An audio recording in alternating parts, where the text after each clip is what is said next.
Okay? Ay, okay pala. Sige, magpaano na kayo. Okay lang pala. Okay, then, dapat may enough blood. Kasi pag hindi enough blood, hindi siya mapupuno, mag-e-error siya. Can you put pressure, madam? Pressure nyo sa patient nyo para tumigil ang dugo. 78 mg per dl, di ba? Ang normal 120 to 140, meaning hypoglycemic si patient. Mababa. Okay? So, ang dito, kasi wala siyang eject.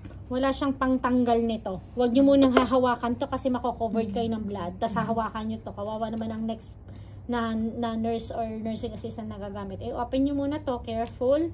Release. And then, ito po yung pang-eject ng needle. Huwag nyo hahawakan ng needle, ha? Kasi pag may sakit ang patient, natusok ka, magkakasakit ka na rin. Kanina to sa'yo. And then, remove this one together with your gloves. Okay. Okay?